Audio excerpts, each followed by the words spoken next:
guys, we are back again with the Main Street Randyland YouTube channel. Hooray! All this fun stuff. I'm letting you in on the inside stuff that people really don't get to see. But you know, it's part of what I do. Everybody sees me when I'm over at the arcade. They see the games, they're lit, and they really don't understand or even consider what goes into it to get it there or to even to maintain it that way. But there's a lot of parts that are involved in assemblies and moving and stuff. And when you're dealing with retro games, you accumulate retro parts because you need to. So when something comes available that you say, you know, I could use that someday, you buy it. The problem with that, of course, is that when you need it, you usually can't find it because it's just too much stuff. It's not like I have my little shelf down in the garage when I was a kid and I knew just what I had. I could tell you every part that I had. I mean, I can tell you things that I know I have, but where are they? I mean, that's another story. But we're in an area right now where I just happen to have a bunch of boxes of parts laying around, and I thought you'd find that interesting. I mean, you see a box, you know, oh, look, there's a box. Nobody cares what's in a box, but inside the box, there's some goodies, you know. We have some nice relays here, and oh, look, here's a flipper coil mounted on a bracket. You know, sometimes those brackets break, and right there's one mounted. You have the look at this, the plunger paw assembly all there, the nylon, everything. These are some things that you never really change. These were pulled from an old pinball head, and they're switches that you would change. You would put a screwdriver in here and turn that. I can't do it with my fingers. You turn it to the next position, and it would change the current. It's a set switch, and they were often used with like different settings for how many balls or bonuses or things of that nature. Oh, here's a nice one. This is a multi one. Look at that. So instead of this one, where it was just really one circuit, you're changing from either A or B, or in this case, as you see, these two are soldered and were cut off, and these two are blank. So this was either turning it on or turning it off. Here you have a multi one. So there's 4 different circuits here that are all turned by one screwdriver, where you would turn it to do one thing or another, and it would change all the switches. So, I mean, these things are really neat. I mean, I've never, ever had to change one of these in my lifetime, but I mean, if I need to, I got some. And here's a nice little fuse block. I mean, oftentimes these fuse blocks were made pretty crappy. This is one of the good ones. It's nice and sturdy. It's probably a nice Williams. There's a little bit of burn there, but you know, it's a really nice one. No, it's not a Williams because we have 50 volts there. That's not typically Williams, but it could have been an older Williams. They used 50 early days. Sometimes they used 110, but all the good stuff. And then back here, whoop, look at this. See, now I'm dropping my box of stuff. This is what I get for sharing my stuff with you guys. All right, let me throw it all back in the box. All goodies. Now you see, stuff gets mislaid, stuff gets broken, a couple little washers I picked up. So we'll shove it back under here. And this box has some of the yellow plastic score drums. And these are the early ones, like late 50s, early 60s, and they have a coil inside here. It's a solenoid, and the plunger pushes in. And as the plunger pushes in, it ratchets onto a gear head, and then the spring pulls it forward. So that's how the scores are registered on the machine. Click, click, click, you know, and it does it hard, and it just turns, and your score would be seen, in this instance, probably here, right behind the light bulb. This was an illuminated one, so it's plastic, so it would be the 0. And as it would go, click, 1, 2, that's your score. Just going around. And they have some switches that follow cams inside. You have a switch here that's rolling on a cam roller. And looks like that's the only switch on this one. So this must have been the end of the line, like a 1,000 unit or a 10,000 unit, depending how far it went up. And this is simply going to open. The switch is closed right now, so that's going to be able to reset it. When I go back to 0, that switch here will open up. See, now it's open. If I close that switch, get that dirt off there. If I move it to 1, that'll close. Did you see it close? So now that's touching. So that will energize the current going to that coil through the reset circuit. So when the machine has its coin put in and it has to reset it, it'll keep pulsing it through that switch, and it really doesn't have any other way to know what number it was on until it gets to 0, and then it'll open up that switch and stop the pulsing, and then it knows it's back on to 0. So the reason I say this is an end of the line one is if this was an earlier one, like in the 1s digit, the 10 digit, there'd be another switch in there that would energize on the 9th position. So the machine would know that if this scores again when it's on 9, to also trigger the signal to the next decade counter so that that would move 1 when this one goes back to 0. So they're pretty cool. Now, this one has no indication to tell the machine where it is other than the 0 position, all right? And the other ones I told you would have 0 and 9, but how about when the machine gives you a replay at a certain score? Okay, or a match feature where it would match the last number. So the machine has to know where it is. Those units would have a printed circuit wiper on the inside of the machine in different configurations. There's a few other dials here. I don't know if any of them have them. Well, this one doesn't have the printed circuit, but it does have the other leaf switch here. There's the one for the reset. This one here would close when it's at the 9 position. So the machine would know that it's going to pulse the next one. There's one more over here. Let's see if it has any more on it. No, this machine didn't care what your score was. This is an old time function relay.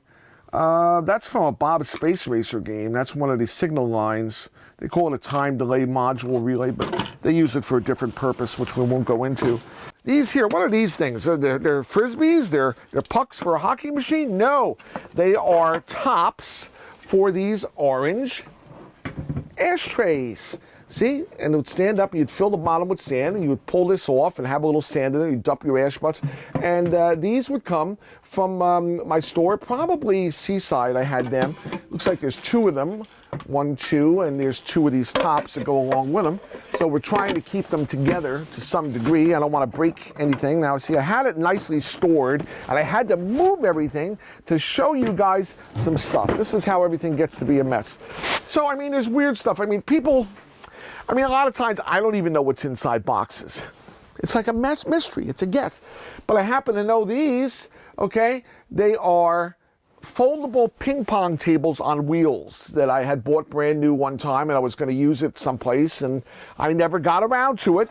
So they're sitting here, and yes, they're hundreds and hundreds of dollars, even back then. So now I don't even know what they cost, but brand new ping pong tables, which maybe someday, what is this? I'm tripping on over here. What is this? Now you see, if you knew what it was, you'd be really excited. It's a piece of metal, right? No.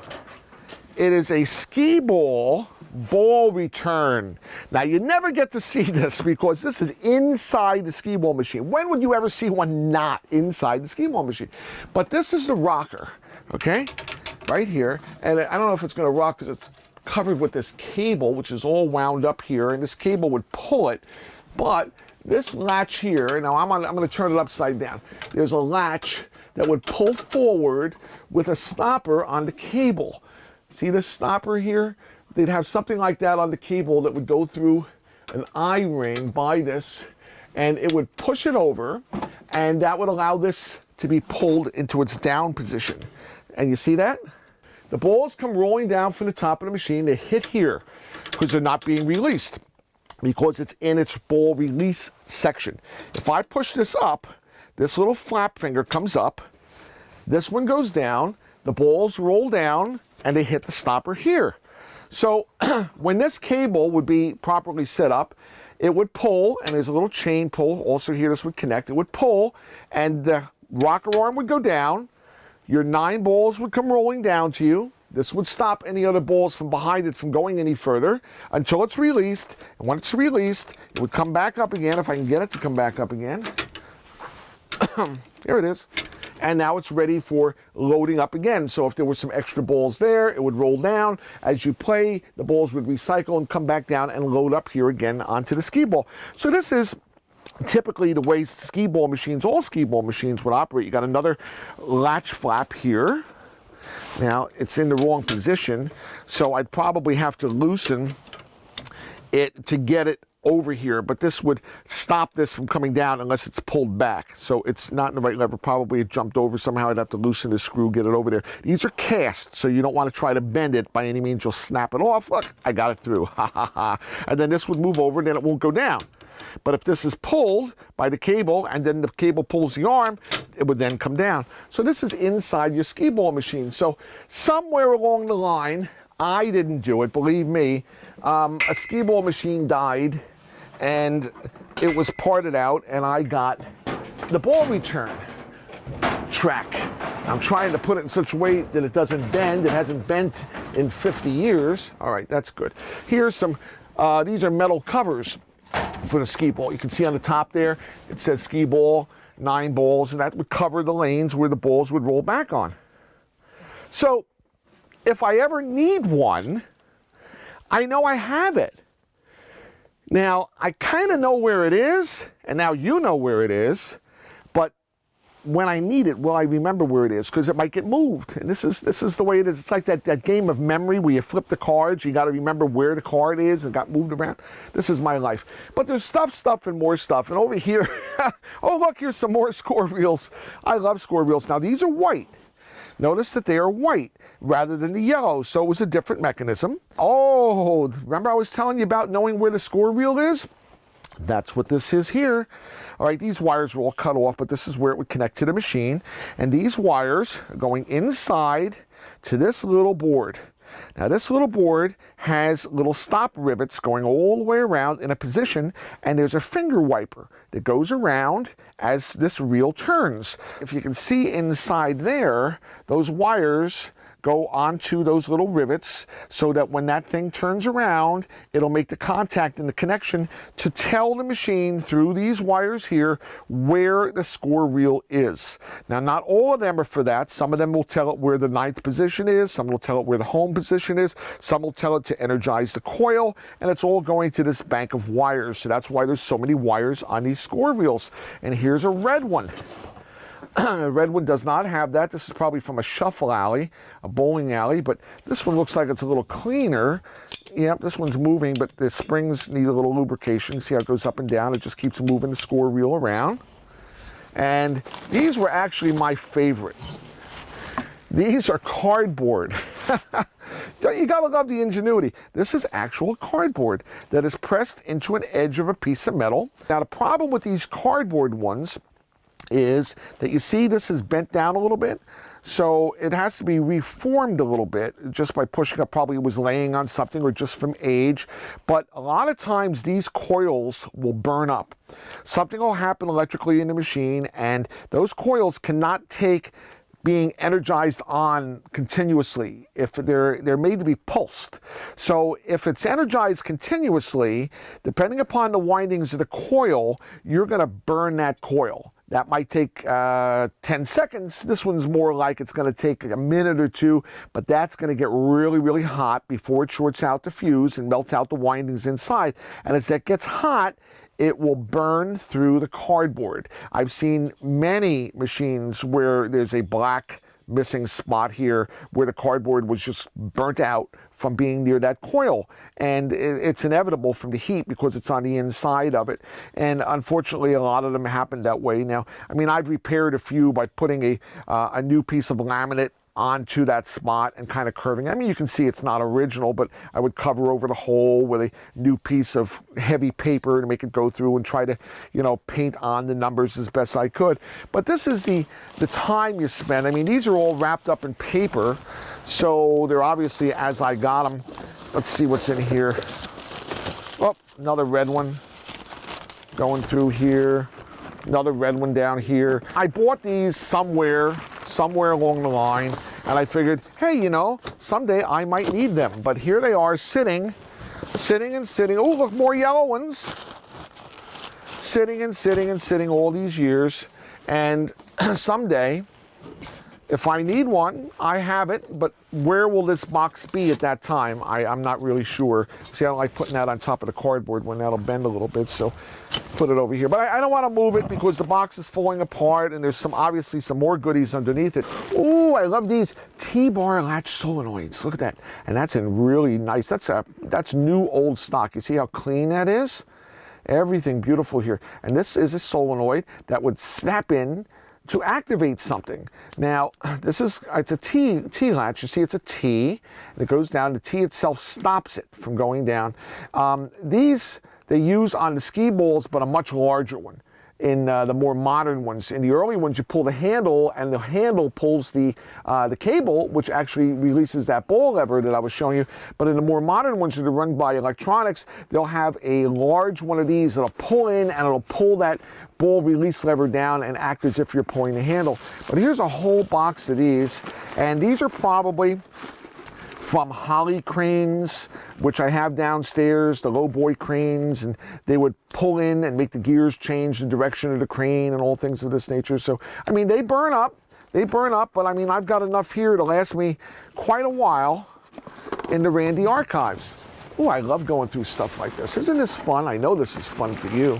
Oh, look, is this a bigger one? Now, this is a bigger one. It's not exactly a T. This is a T, but it's got one ankle anchored there. You see that? So it goes in like this, and it would pull something with this lever here. It would pull along the line.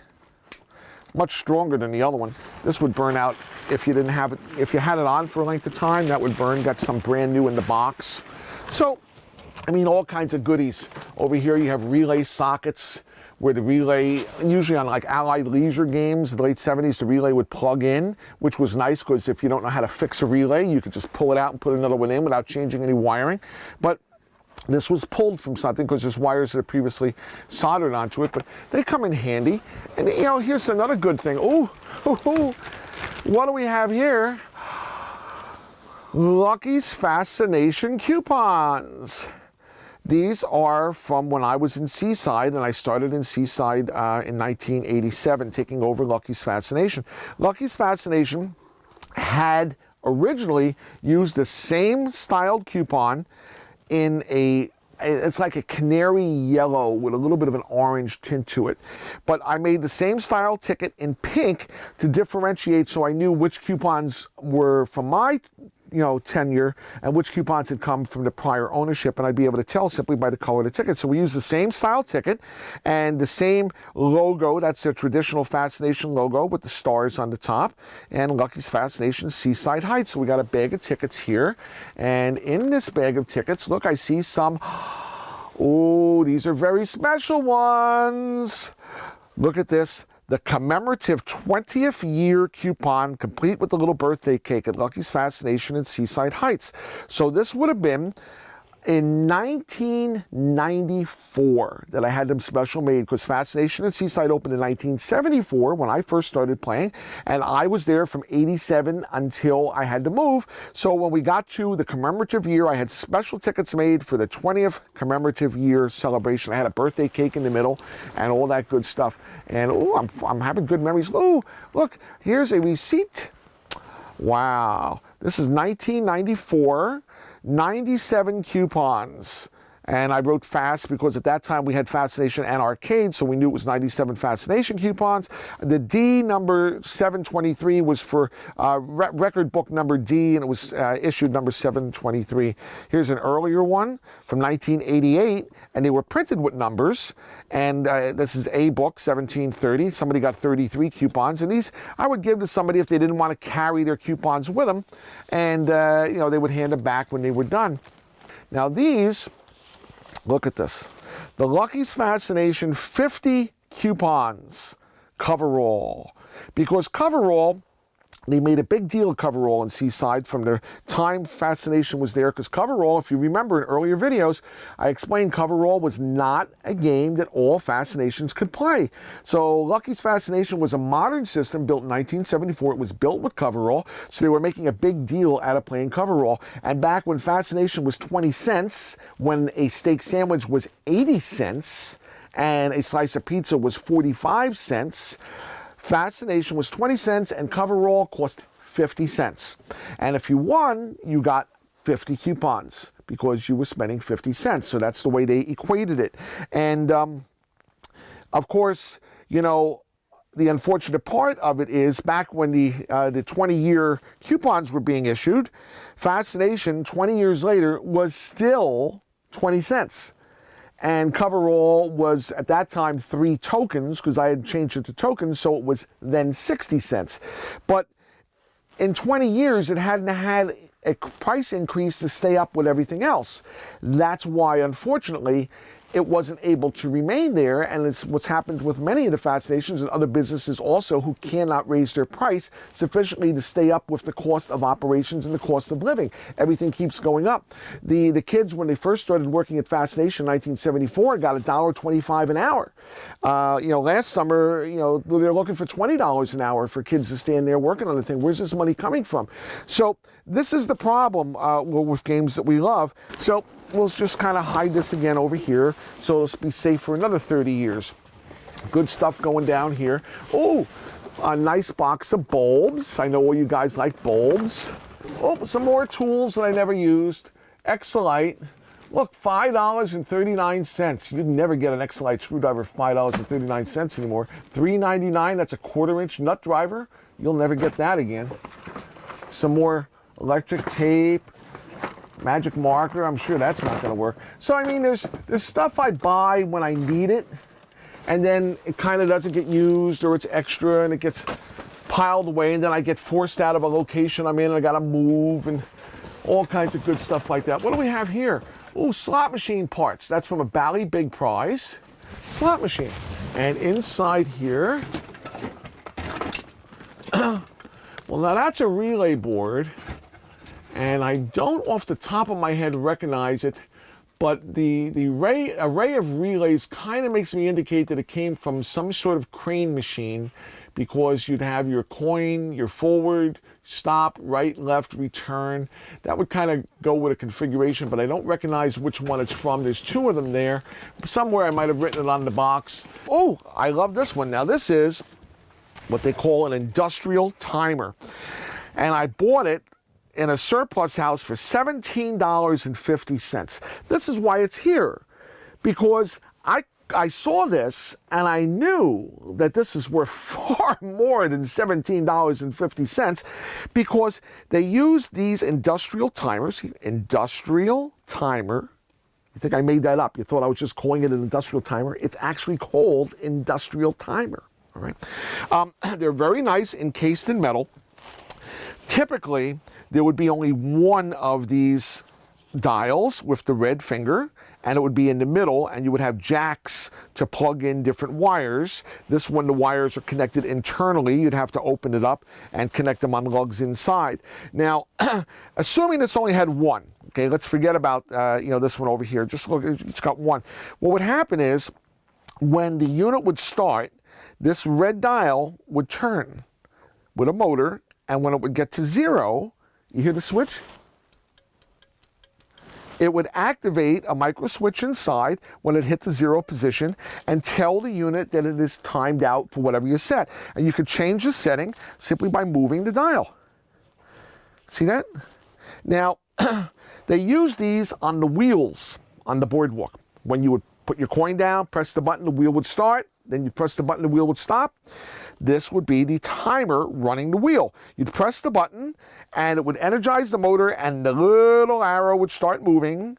And when it hit the top, it would light up the red light, meaning you can push the stop button. In early years, they had a green light for start, a red light for stop, but then later they did away with that because it was too much trouble.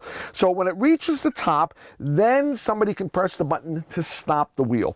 So when you would hear somebody back in the day saying, change the timer, because people were getting used to the sequence on the wheel, the operator would go over to the timer and push it, extend it or shorten it, and that would mean they wouldn't be able to stop the wheel until the new preset time was reached.